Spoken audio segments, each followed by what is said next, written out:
Continuando nosso ano bíblico hoje, Epístola de Paulo aos Gálatas, capítulo 1 ao capítulo 3. Paulo, apóstolo, não da parte de homens, nem por intermédio de homem algum, mas por Jesus Cristo e por Deus Pai, que o ressuscitou dentre os mortos. E todos os irmãos, meus companheiros, as igrejas da Galácia, graça a vós outros e paz da parte de Deus nosso Pai e do nosso Senhor Jesus Cristo, o qual se entregou a si mesmo pelos nossos pecados, para nos desarraigar deste mundo perverso, segundo a vontade de nosso Deus e Pai, a quem seja glória pelos séculos dos séculos. Amém. Admira-me que estejais passando tão depressa daquele que vos chamou na graça de Cristo para outro evangelho, o qual não é outro, senão que há alguns que vos perturbam e querem perverter o evangelho de Cristo. Mas ainda que nós, ou mesmo um anjo vindo do céu, vos pregue evangelho que vá além do que vos temos pregado, seja anátema.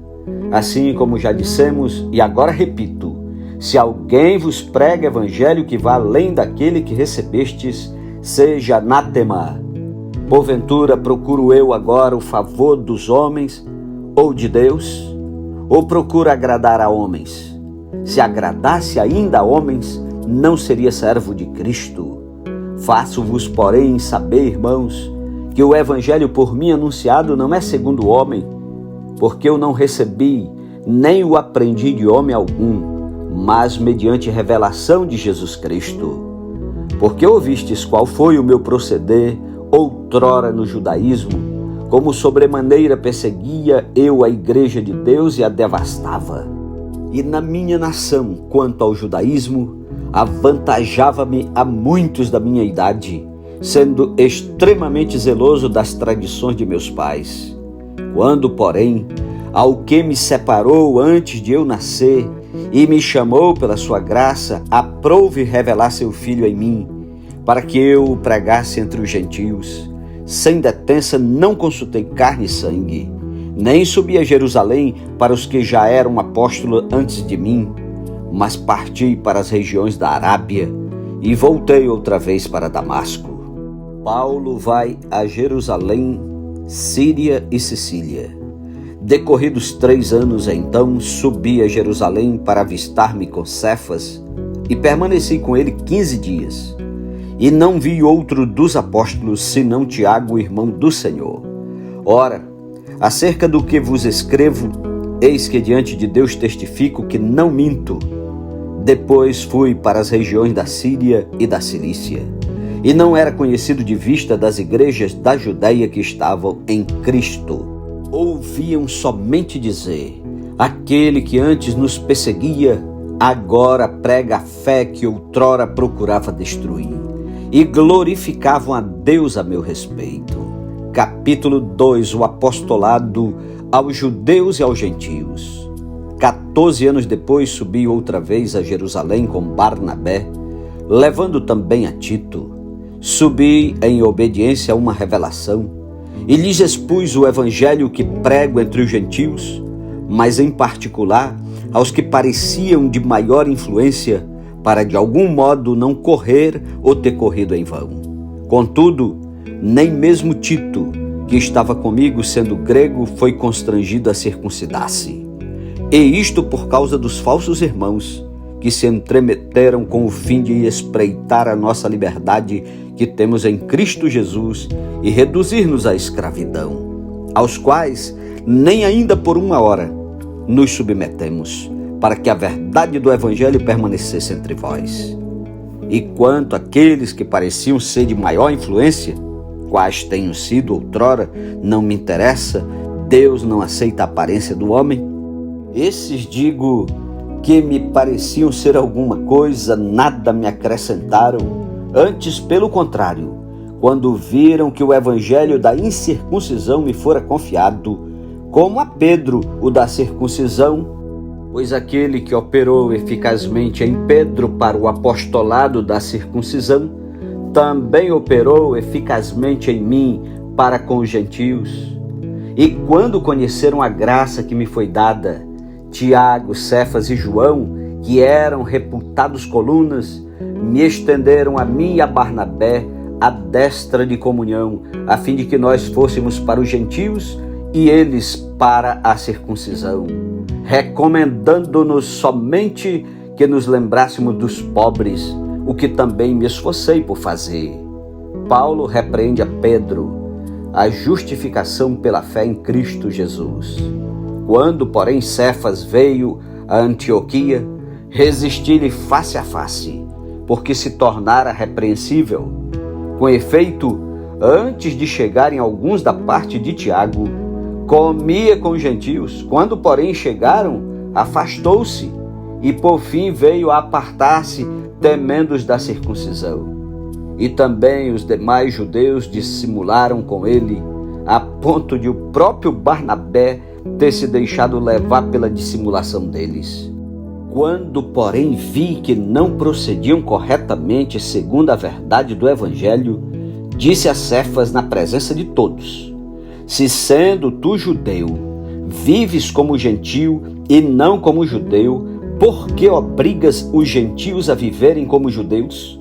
Nós, judeus por natureza e não pecadores dentre os gentios, sabendo contudo que o homem não é justificado por obras da lei, e sim mediante a fé em Cristo Jesus, também temos crido em Cristo Jesus, para que fôssemos justificados pela fé em Cristo e não por obras da lei, pois por obras da lei ninguém será justificado.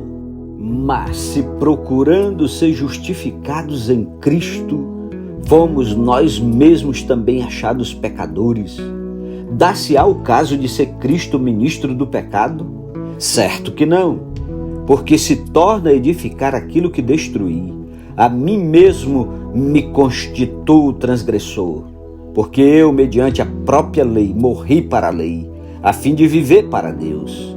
Estou crucificado com Cristo, logo já não sou eu quem vive, mas Cristo vive em mim.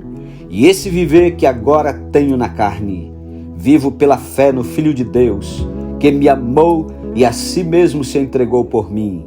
Não anulo a graça de Deus, pois se a justiça mediante a lei, segue-se que morreu Cristo em vão. Capítulo 3. Paulo apela para a experiência dos Gálatas. Ó Gálatas insensatos, quem vos fascinou a vós outros, ante cujos olhos foi Jesus Cristo exposto como crucificado? Quero apenas saber isto de vós: recebestes o Espírito pelas obras da lei ou pela pregação da fé? Sois assim insensatos que, tendo começado no Espírito, estejais agora vos aperfeiçoando na carne? Terá sido em vão que tantas coisas sofrestes? Se na verdade foram em vão. Aquele, pois, que vos concede o Espírito e que opera milagres entre vós, porventura o faz pelas obras da lei ou pela pregação da fé? É o caso de Abraão, que creu em Deus e isso lhe foi imputado para a justiça. Sabei, pois, que os da fé é que são filhos de Abraão. Ora, tendo a Escritura previsto que Deus justificaria pela fé os gentios, preanunciou o Evangelho a Abraão: em ti serão abençoados todos os povos. De modo que os da fé são abençoados com o crente Abraão. Todos quantos, pois, são das obras da lei, estão debaixo de maldição, porque está escrito: maldito todo aquele que não permanece em todas as coisas escritas no livro da lei para praticá-las. É evidente que pela lei ninguém é justificado diante de Deus, porque o justo viverá pela fé. Ora, a lei não procede de fé, mas aquele que observar os seus preceitos, por eles viverá. Cristo nos resgatou da maldição da lei, fazendo-se ele próprio maldição em nosso lugar, porque está escrito: maldito todo aquele que for pendurado em madeiro, para que a bênção de Abraão chegasse aos gentios em Jesus Cristo, a fim de que recebêssemos pela fé o Espírito prometido. A lei não pode invalidar a promessa. Irmãos, falo como homem, Ainda que uma aliança seja meramente humana, uma vez ratificada, ninguém a revoga ou lhe acrescenta alguma coisa. Ora, as promessas foram feitas a Abraão e ao seu descendente. Não diz, e aos descendentes, como se falando de muitos, porém como de um só, e ao teu descendente, que é Cristo. E digo isto, uma aliança já anteriormente confirmada por Deus, a lei, que veio 430 anos depois, não a pode abrogar, de forma que venha desfazer a promessa. Porque se a herança provém de lei, já não decorre de promessa, mas foi pela promessa que Deus a concedeu gratuitamente a Abraão. Qual, pois, a razão de ser da lei? Foi adicionada por causa das transgressões, até que viesse o descendente a quem se fez a promessa, e foi promulgada por meio de anjos pela mão de um mediador. Ora, o mediador não é de um, mas Deus é um. É porventura a lei contrária às promessas de Deus? De modo nenhum. Porque se fosse promulgada uma lei que pudesse dar vida, a justiça na verdade seria procedente de lei. Mas a Escritura encerrou tudo sob o pecado, para que mediante a fé em Jesus Cristo fosse a promessa concedida aos que creem. Mas antes que viesse a fé, estávamos sob a tutela da lei e nela encerrados para essa fé que de futuro haveria de revelar-se. De maneira que a lei nos serviu de aio para nos conduzir a Cristo, a fim de que fôssemos justificados por fé. Mas tendo vindo a fé, já não permanecemos subordinados ao aio, pois todos vós sois filhos de Deus mediante a fé em Cristo Jesus. Porque todos quantos fostes batizados em Cristo, de Cristo vos revestistes. Dessarte, não pode haver judeu nem grego, nem escravo nem liberto, nem homem nem mulher, porque todos vós sois um em Cristo Jesus. E se sois de Cristo, também sois descendentes de Abraão e herdeiros segundo a promessa. Amém. Louvado seja Deus pela sua santa palavra. Um ótimo dia para você. Que Deus o abençoe. Até amanhã em nome de Jesus. Amém.